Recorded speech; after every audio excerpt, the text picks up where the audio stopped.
कभी कभी एक छोटा सा पल, एक अनकही चोट या एक अनदेखा अपमान जिंदगी को हमेशा के लिए बदल देता है। और यही वो कहानी है जो आपके दिल को छू लेगी, आपको रुलाएगी, हंसाएगी और सोचने पर मजबूर कर देगी।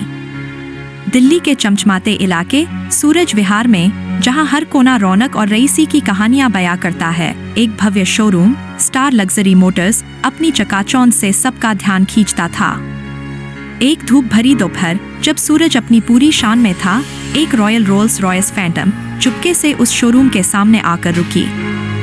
उसकी चमक ऐसी थी कि सड़क पर चलते लोग ठिठक गए और शोरूम के अंदर भी एक पल को सन्नाटा छा गया।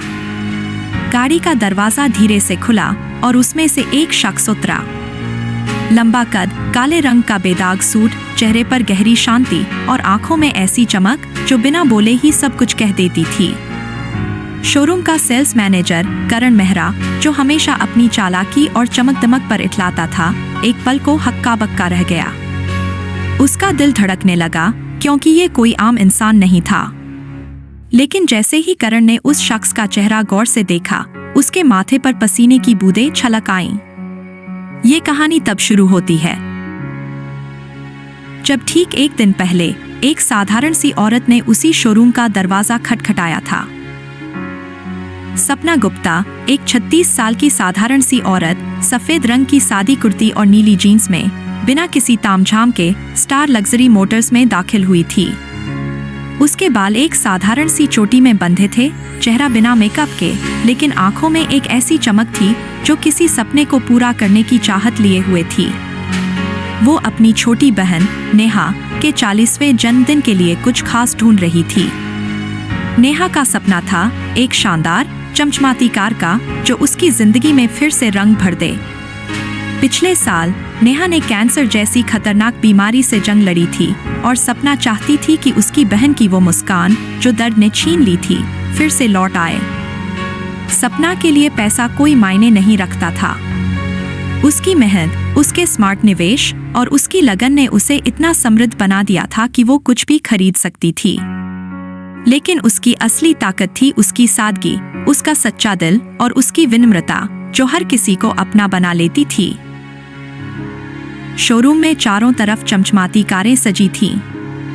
लैम्बोर्गिनी, मर्सिडीज, ऑडी और एक कोने में खड़ी थी एक सनीली नीली रंग की कूपे कार जिसने सपना का ध्यान खींच लिया।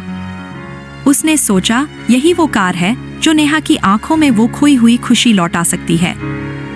उसने मन ही मन नेहा को उस कार में बैठे हुए, हंसते हुए और जिंदगी को फिर से जीते हुए देखा। लेकिन तभी करण मेहरा अपने चमकीले ग्रे सूट में एक रईस ग्राहक को लुभाने में व्यस्त था। उसकी नजर सपना पर पड़ी। साधारण कपड़ों में उसे देखकर उसने अपने साथी सेल्समैन अजय वर्मा की तरफ देखा और हल्के से हंसते हुए कहा, देखो अजय, ये क्या तमाशा लेकर आ गई। अजय, एक नौजवान और थोड़ा संकोची सेल्समैन, सपना के पास गया और विनम्रता से बोला, नमस्ते मैडम, मैं अजय। क्या आप किसी कार के बारे में जानना चाहेंगी? सपना ने मुस्कुराते हुए जवाब देने की कोशिश की, लेकिन इससे पहले कि वो कुछ कह पाती, करण ने बीच में टपकते हुए अजय को रोक दिया। मैं संभाल लूंगा अजय, उसने कहा और फिर सपना की तरफ मुड़कर एक बनावटी मुस्कान के साथ बोला, मैडम माफ कीजिए, ये शोरूम थोड़ा खास लोगों के लिए है। शायद आपको हमारी सस्ती गाड़ियों का सेक्शन देखना चाहिए। सपना ने उसकी बात सुनी, लेकिन उसका चेहरा शांत रहा। उसने नम्रता से कहा, मुझे उस नीली कूपे कार के बारे में जानना है, और उस कार की तरफ इशारा किया जिसकी कीमत थी 2.5 करोड़ रुपए। करण के चेहरे पर एक ठहाका सा फूटा, लेकिन वो उसे दबाते हुए बोला, मैडम वो गाड़ी लिमिटेड एडिशन है, सिर्फ खास अपॉइंटमेंट वालों को दिखाई जाती है। सपना ने फिर भी अपनी विनम्रता नहीं छोड़ी। उसने कहा, क्या मैं उसे अंदर से देख सकती हूँ? करण का धैर्य अब जवाब देने लगा। उसने रुखेपन से कहा, मैडम यहाँ सिर्फ गंभीर खरीदार आते हैं। इतने में करण की नजर एक नए ग्राहक पर पड़ी। एक चमकदार साड़ी में सजीजी महिला और उसके पति शोरूम में दाखिल हुए। करण तुरंत उनके पास लपका और बड़े चाव से बोला, मिस्टर और मिसेस कपूर, आपका स्वागत है, और उसी नीली कूपे का डेमो देने लगा जिसे उसने सपना के लिए खास लोगों की चीज बताया था। सपना चुपचाप खड़ी रही। उसका दिल भारी हो गया। अजय, जो थोड़ा झेंप रहा था, उसके पास आया और बोला, मैडम, अगर आप चाहें तो मैं आपकी मदद कर सकता हूँ। सपना ने मुस्कुराते हुए कहा, कोई बात नहीं अजय। लेकिन जब उसने देखा कि करण उस नए कपल को वही कार दिखा रहा था जिसे उसने सपना के लिए सीरियस बायर्स की चीज बताया था, तो उसके दिल में एक टीस सी उठी। उसने हिम्मत जुटाई और फिर से करण के पास जाकर कहा, मैं उसी नीली कूपे के बारे में बात करना चाहती हूँ। ये मेरी बहन के जन्मदिन के लिए है। करण ने इस बार हद पार कर दी। उसने हंसते हुए ताना मारा, मैडम, 2.5 करोड़ की गाड़ी ऐसे सस्ते कपड़े पहनकर नहीं खरीदी जाती। शोरूम में एक पल को सन्नाटा छा गया। सपना का चेहरा गर्म हो गया, लेकिन ये शर्मिंदगी नहीं, गुस्सा था। उसने गहरी सांस ली और बेहद शांति से कहा, पैसे की इज्जत नहीं, इंसान की इज्जत करनी चाहिए। लेकिन करण ने और नीचे गिरते हुए कहा, अपनी औकात पहचानिए। मैडम, सपना का दिल भारी था, लेकिन उसने सिर ऊंचा रखा। वो चुपचाप शोरूम से बाहर निकल गई। उसने बदला लेने की नहीं, सबक सिखाने की ठानी। उसी रात सपना ने अपने पति रोहन गुप्ता को सारी बात बताई। रोहन एक मशहूर टेक उद्यमी, जिनकी एक मुस्कान में 1000 योजनाएं छिपी होती थी, चुपचाप सब सुनते रहे। उनकी आंखों में चमक थी और होठों पर एक हल्की सी मुस्कान। चलो कल कुछ मजेदार करते हैं, उन्होंने कहा। सपना ने उनकी आंखों में देखा और समझ गई कि कुछ बड़ा होने वाला है। अगले दिन सूरज विहार का स्टार लग्जरी मोटर्स अपने रोजमर्रा के काम में व्यस्त था। सेल्समैन इधर उधर भाग रहे थे, ग्राहक कारों को निहार रहे थे और करण मेहरा अपनी वही चालाकी दिखाने में मगन था। तभी सड़क पर एक गहरी गूंज सुनाई दी। एक रॉयल रोल्स रॉयस फैंटम अपनी पूरी शान के साथ शोरूम के सामने रुकी। ड्राइवर ने दरवाजा खोला और रोहन गुप्ता उतरे। उनकी मौजूदगी में एक अलग ही रौब था। करण दौड़ता हुआ उनके पास आया और झुकते हुए बोला, नमस्ते सर, मैं करण, सेल्स मैनेजर। कैसे मदद कर सकता हूँ? रोहन ने ठंडी लेकिन तेज नजरों से करण को देखा और बोले, मैं उस नीली कूपे के बारे में बात करने आया हूँ जो कल मेरी पत्नी सपना गुप्ता देखने आई थी। करण का चेहरा पीला पड़ गया। उसकी जुबान जैसे गायब हो गई। वो हकलाते हुए बोला, सर, वो कोई गलतफहमी हो गई होगी। रोहन ने उसकी बात काटते हुए कहा, गलतफहमी नहीं करण, तुमने मेरी पत्नी को उसके कपड़ों से, उसके चेहरे से, उसकी औकात से तोला। तुम्हें नहीं पता कि वो गुप्ता फाउंडेशन चलाती हैं, जिसने अब तक 600 करोड़ रुपए से ज्यादा बच्चों की पढ़ाई और सेहत के लिए खर्च किए हैं। शोरूम का मालिक महेश अग्रवाल भागता हुआ आया। हमें खेद है सर, ये सब नहीं होना चाहिए था। रोहन ने शांत लेकिन सख्त लहजे में कहा, मैं सिर्फ एक कार नहीं बल्कि कई कारें खरीदना चाहता था, लेकिन अब मैं सोच रहा हूँ कि क्या ये जगह इसके लायक भी है। अजय, जो चुपचाप एक कोने में खड़ा था, वही इंसान था जिसने सपना का सम्मान किया था।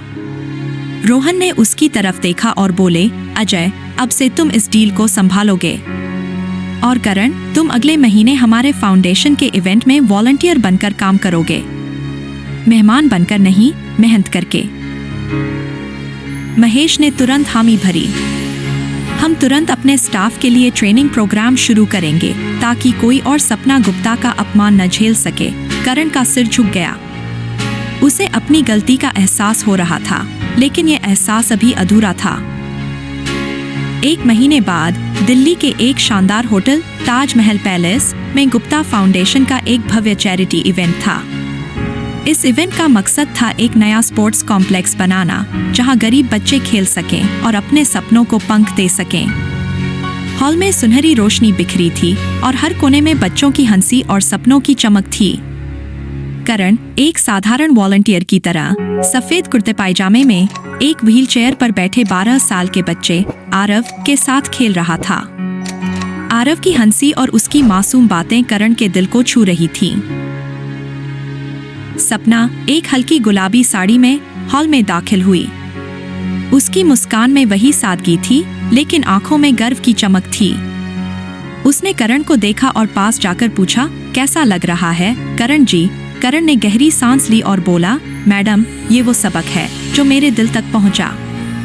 मैंने सीखा कि असली अमीरी कपड़ों में नहीं, दिल में होती है। रोहन, जो पास ही खड़े थे, ने हल्के से चुटकी ली। सुना है आरव तुम्हारी बास्केटबॉल स्किल्स को अभी भी कमजोर बता रहा है। करण हंस पड़ा और बोला, हाँ सर, उसकी नजर में मैं अभी भी नौसिखिया हूँ। सब हंस पड़े और उस हंसी में एक नई शुरुआत थी।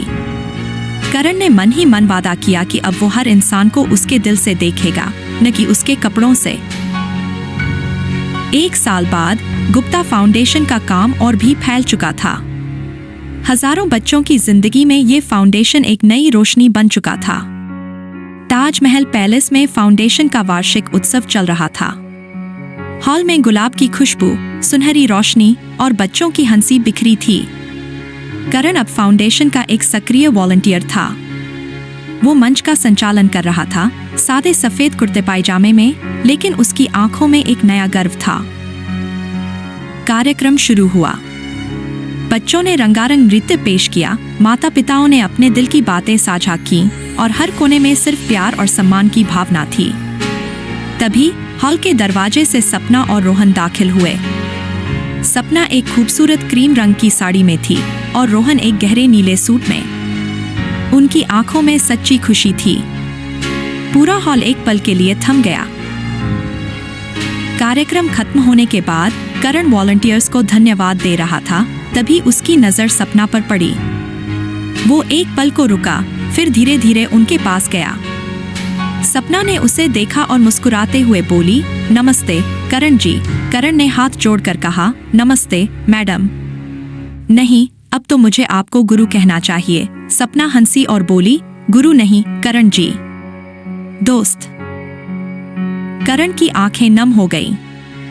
उसने धीरे से कहा, आपने मेरी जिंदगी बदल दी मैडम। उस एक पल ने, उस अपमान ने, उस सबक ने। अब मैं हर इंसान को उसके दिल से देखता हूँ, कपड़ों से नहीं। सपना ने प्यार से उसके कंधे पर हाथ रखा और बोली, यही असली अमीरी है करण जी। इज्जत दौलत से नहीं, दिल से कमाई जाती है। रोहन ने मुस्कुराते हुए करण के हाथ में एक छोटा सा लिफाफा थमाया। ये फाउंडेशन की तरफ से नहीं, मेरी और सपना की तरफ से है, उन्होंने कहा। करण ने चौंक कर लिफाफा खोला।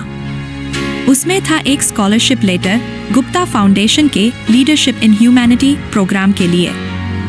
रोहन ने कहा, करण, तुम अब बच्चों के लिए प्रेरणा बन सकते हो।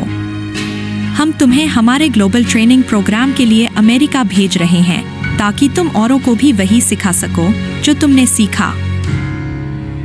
करण की आंखों से आंसू बहने लगे, लेकिन ये आंसू कमजोरी के नहीं, गर्व और आभार के थे। सपना ने धीरे से कहा, कभी कभी एक चोट ही सबसे खूबसूरत बदलाव का रास्ता बन जाती है। करण ने सिर झुकाकर कहा, मैं वादा करता हूँ मैडम, अब मैं भी दिल से दिल तक का सफर तय करूंगा। ये कहानी हमें सिखाती है कि कपड़े, चेहरा या दौलत इंसान की असली पहचान नहीं होते। असली अमीरी है दिल की गर्मी, सच्चाई और दूसरों के लिए सम्मान। जो इंसान दिल जीतता है, वही सच्चा अमीर होता है। सवाल आपके लिए, आपकी जिंदगी में ऐसा कौन सा पल था जब किसी ने आपको गलत समझा, लेकिन आपने उसका जवाब प्यार और सम्मान से दिया? अपनी कहानी हमारे साथ साझा करें।